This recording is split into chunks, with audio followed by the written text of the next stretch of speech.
Good afternoon, everyone. Thank you for joining us today. At the show, we have finally named Off-Road Let's Agree to Disagree. Today, we have Marwan, Reyes, Dan, Weil. Marwan, could you introduce yourself, please? No. Okay. Hi, I'm Marwan from Rami Automotive. And that's it. Okay. So I'm Reyes. I'm from the Jeep community. Dan from No Community.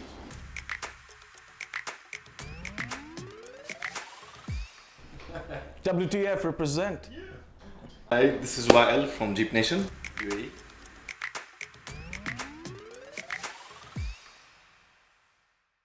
And we're good to go. Okay.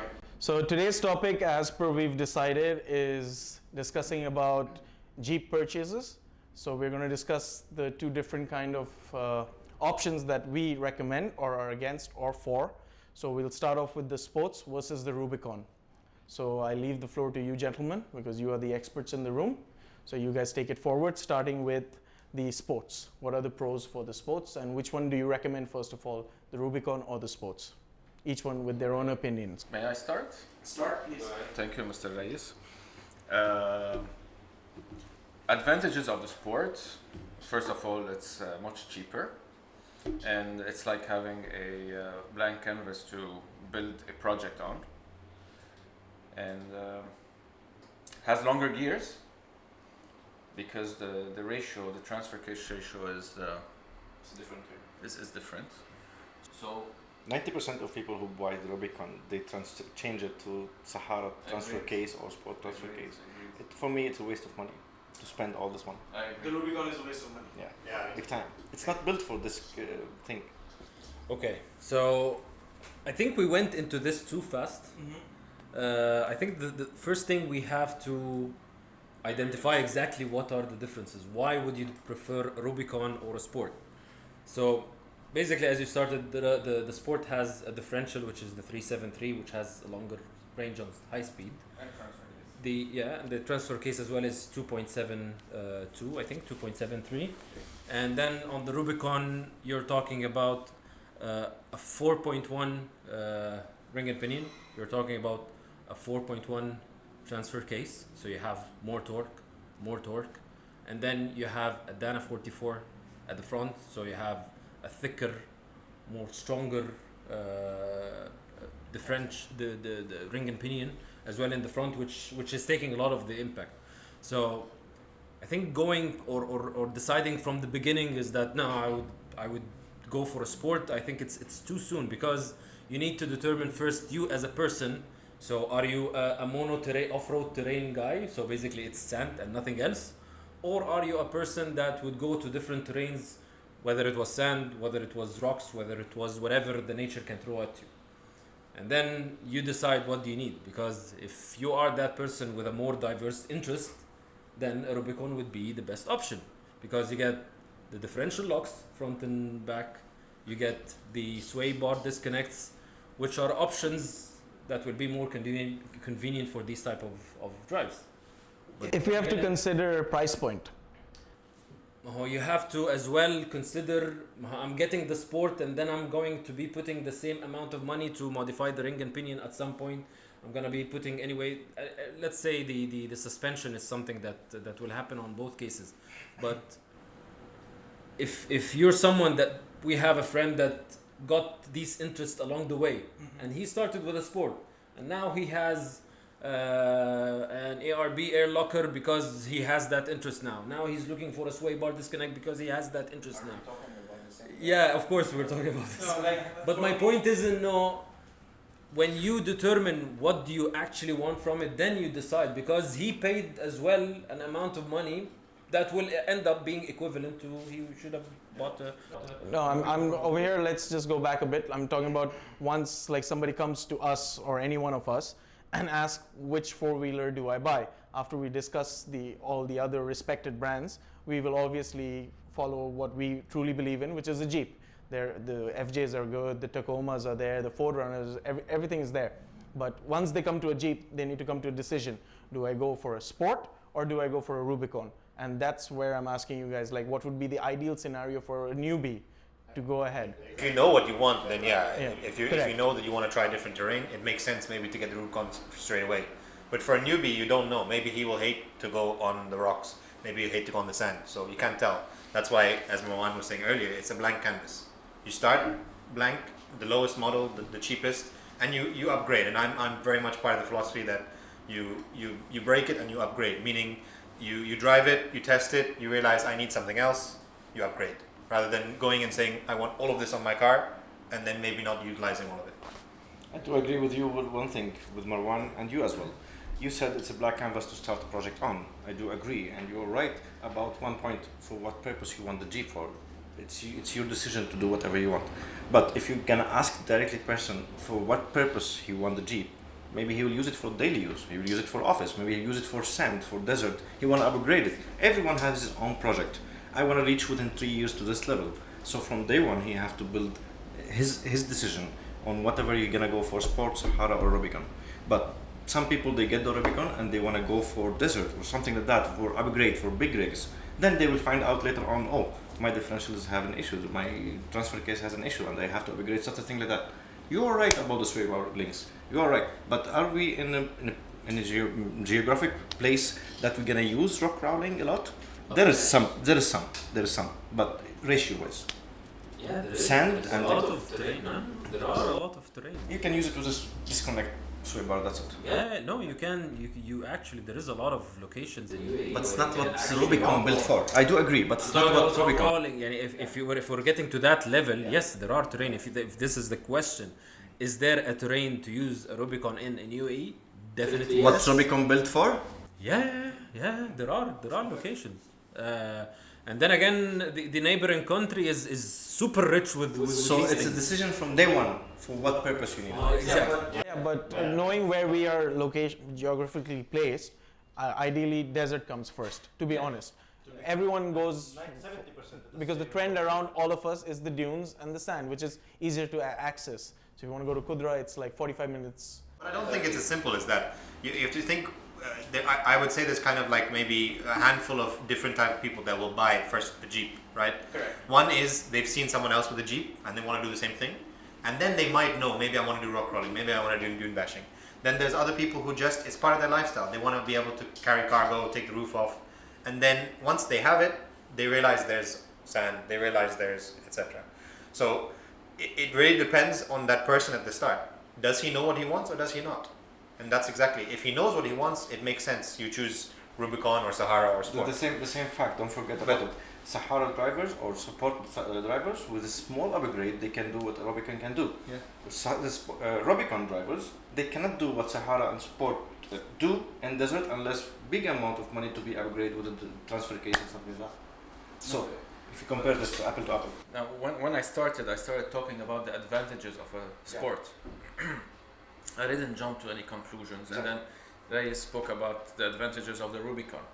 Okay, now I believe we might be clear on one point: is that if somebody has the budget to buy a Rubicon, should he buy it? Yes or no? I believe so. Yes. So regardless whether it's going to be purely desert or not, He agrees with you for a change. I don't agree with you. I wouldn't agree with you on that because I've gone through the journey. So yeah, Rez, today something happened. I believe that if I had the budget to start with the Rubicon, I would. Okay, so whoever has that budget should, in my opinion, Consider the Rubicon. yes. Okay. The most common, one of the most common upgrade is tires, lift and tires, right? So you're gonna go for 33 or 35. Let's say 35-inch tires. 35-inch tires requires a better ring and pinion, so something between 410 and 456. If you have the Rubicon, you don't need to upgrade them. If you have a Sport, you have to. Then. And if I might add, if you did as well, let's say from 4.1 to 456, still you have a Dana 44 in the front, which will be a more rugged, stronger. Okay, I get that part. But how about if I phrase it in this way that if I buy a Sport, can I get the performance of a Rubicon over the years at a more affordable In some cases, yes, it depends. It really depends. Because it's not just performance, right? The Rubicon also comes, for example, with leather seats. Yes, Which maybe you don't want. It's not necessarily there are two categories. Rubicon X, so you do have like nicer rims, which probably you're going to change. You have the Exactly. bumpers, So which are worth a lot. that's why, again, in my opinion, it's even if you have the money, maybe it's not worth it. Is it you're going to utilize everything that you get with the Rubicon? Unlikely. Yeah, you're right. Like you said, Depends. rims, for example, Yeah. tires. Anyway, you're going to change. The Rubicon in general is better equipped. Yeah. We can say that.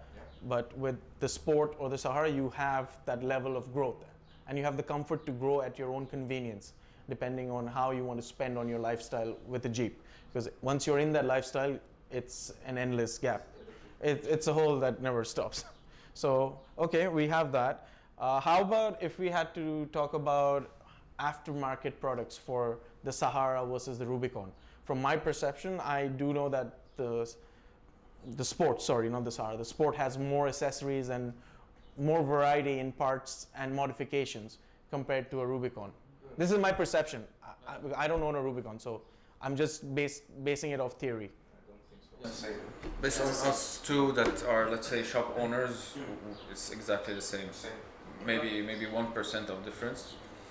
I think as well, I mean, on the Rubicon as well, let's say one of the common unfortunate issues in the Jeep is that the spider gears. So on the Rubicon, you don't get that. So this is something that you will not have to think about in the future to modify or fix because you have a more stronger differential system than the Sahara. So it's a more durable. I would say that it would be more durable and more rugged. When you have an issue with that, that's a rip-off. If you will start about issues, Exactly. everything is Exactly. issues. So. Exactly. No, everything. I mean, you're saying that when you have an issue, but then again, what are the intervals of having a problem of a stock spider gear? The other thing, Way You different. can change it, and a month later you'll have to change it again. the other thing to talk about, what Junaid kind of touched on, is when you buy the Rubicon, you're buying basically Mopar parts, right? Yeah, even Sport, you go for more. Agreed. But my point is, for example, if you buy the Sport, you can choose which brand to upgrade for the ring and pinion, for example. You can choose what brand to upgrade for your air lockers, etc. Whereas on the Rubicon, you're stuck with Mopar. So again, coming back to value for money, is Mopar the best value for money? In my opinion, no. When it comes to these stock add-ons that you mentioned, I would say yes. So that 410 is worth paying a bit more for. And the 410 coming from the factories will always be stronger than any 410 from any aftermarket company. So that's one. But worth that money? No, is what we're building it. We're building it up. Definitely, everybody needs to make a sheet, build a sheet, and see everything. Like give everything a value, and then make a comparison. But I'm just going point per point. Like that electric sway bar, it's awesome, but it doesn't function at high speeds, which can also be an issue. Now, nobody wants to remove the sway bars at high speed, but you have some situations where you want it disengaged. So now I'm talking about of negatives. If I'm not mistaken, the lockers also get disengaged at specific high speed, well, just for protecting the diffs. But well, if you're a semi-pro or a pro, you know how to use the diffs at high speed and not damage them. That Dana 44 allows you to even have stronger axles, and if you want to upgrade even to something stronger. The aux switches that come with it. Now, definitely, it has a touch of luxury, and you're paying premium for that. If you wanna, if financially people are ready to start with the Rubicon as a blank canvas, I would definitely go this way. But it's not a must. And if financially they cannot, the Sahara is not, the Sport is not a downgrade at all, because anyway, a lot of things will be changed. So basically, how much is the difference between Sahara, between Sport and Rubicon? Maybe 40? I'm just giving a guesstimate. Is the Sport? Yeah, with 40,000. 180 or is the Rubicon? You know, is it 40,000? If I come to your shop and ask you, I have budget for 40,000, how can I upgrade this? You can kill it. You can kill it, you can reach the level that beyond. Oh, definitely. So that's my point. I get this part, but then the other question for somebody who's buying, say, Your head? no. Okay. If somebody's buying a Sport, Yeah. okay, the other question that will come to his mind is warranty. Okay? Now, trading is decent with its warranty and its service and how it accommodates people. They're limited, but they do figure solutions out.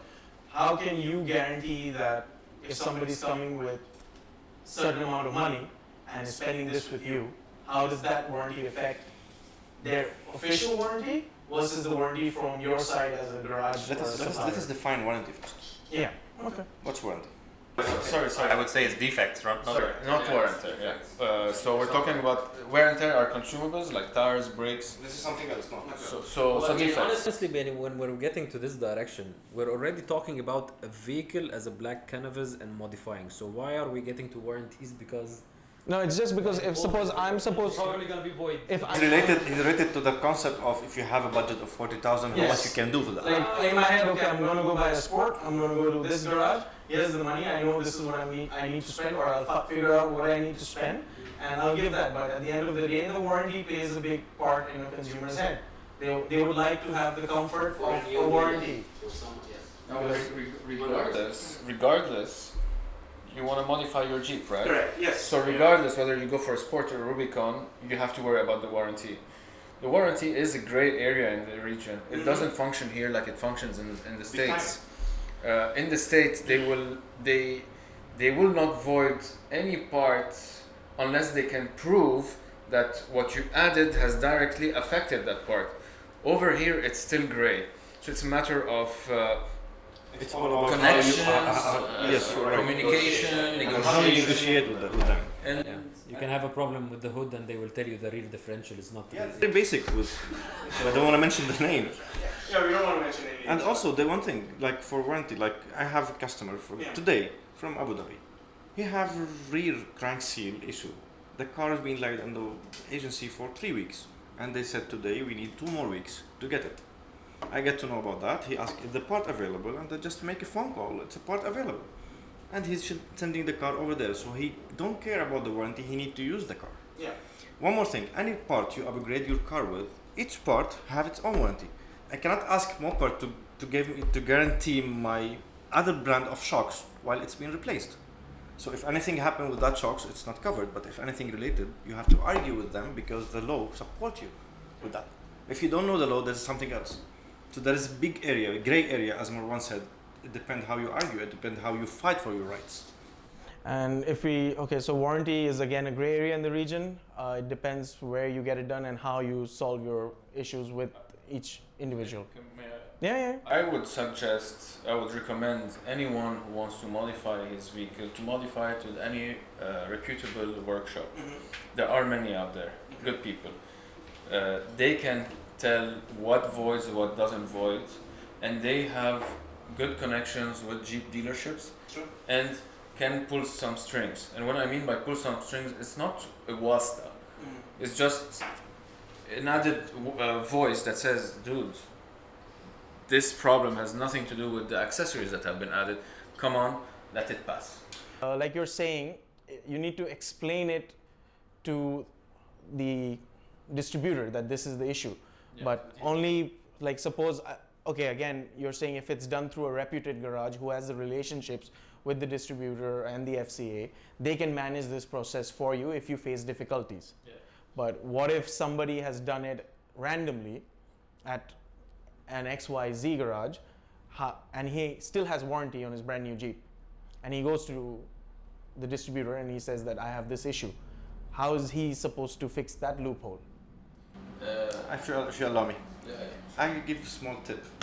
Anything the agency or the supervisor or the NA agency, Dubai, Abu Dhabi, whatever, they said this is not covered by warranty, just simple question that ask him to get you by official letter. The moment you ask for official letter, the moment you get the approval from the manager. That's always work. We all agree that this is whether it was Sport or Rubicon or whatever. Yeah. This is something What about resale value? It's a percentage. So yes, the Rubicon will have a better value in the resale value than the Sport and Sahara because it has better options. Same difference that you will have between a 2-door and a 4-door. So it's relevant to the value and how much percentage it depreciates, and it will get to the same. Wouldn't the Rubicon differences. depreciate faster? No, Come no, on. no. Look at no. old cars, all Jeeps on the market. 99% of them never been off-road, all lady driven. So all in good condition. So come on.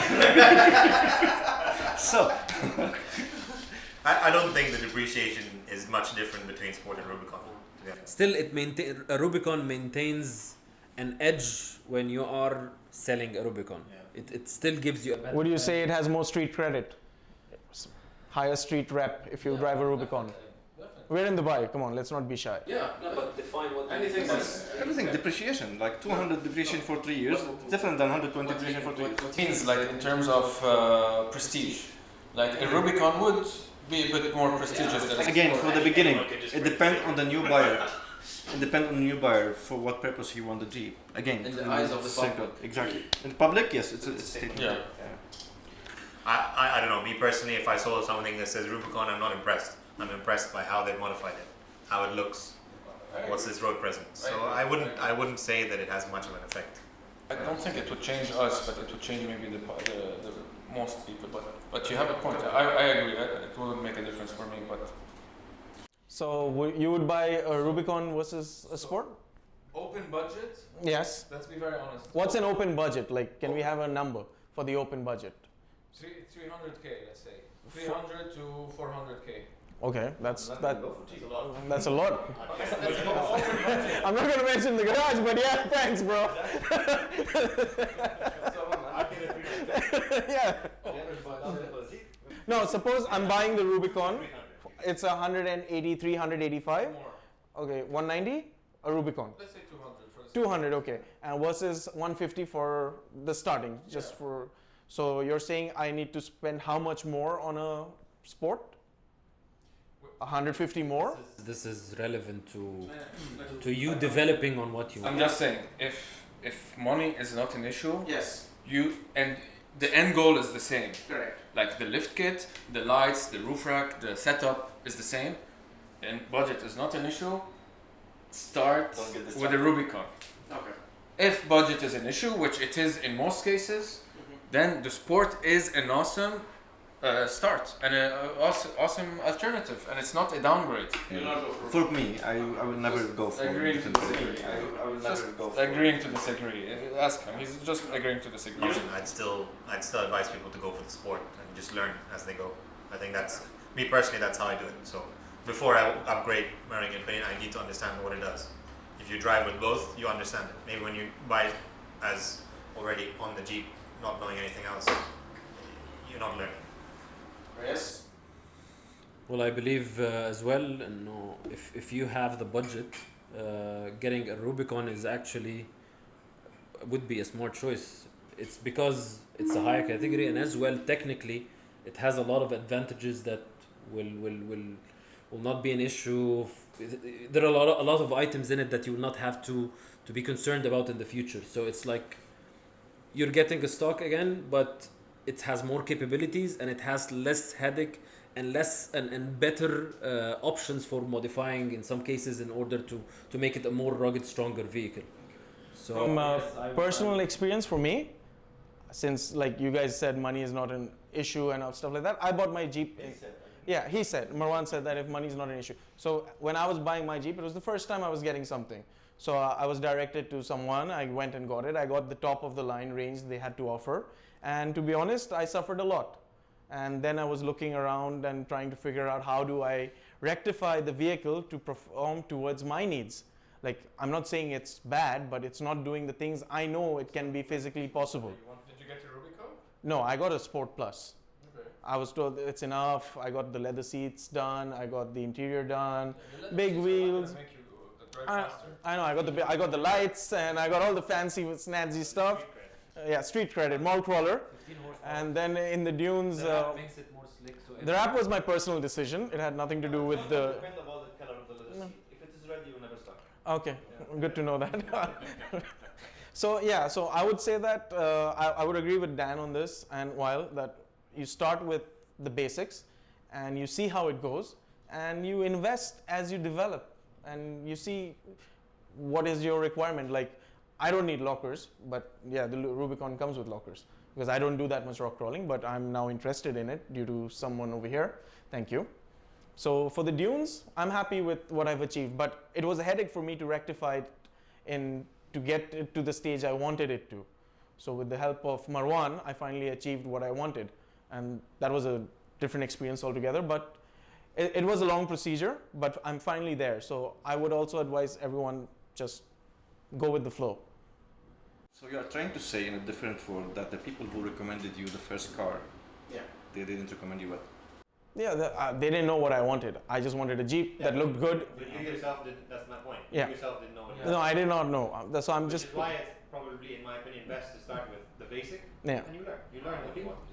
Just not start with the basic as much as you do your research. I mean, know what you want, do your research, decide on what direction do you want. You cannot research emotion. Sometimes you drive on the rocks, you get scared, you say it's not for me. For example, there are a lot of cases, a person that would go and write, let's say on YouTube, Jeep, and then he ends up with more US videos which shows rock crawling. So he will be more interested to go for a rock crawling vehicle, so it will be a better interest to go for a Rubicon, for example.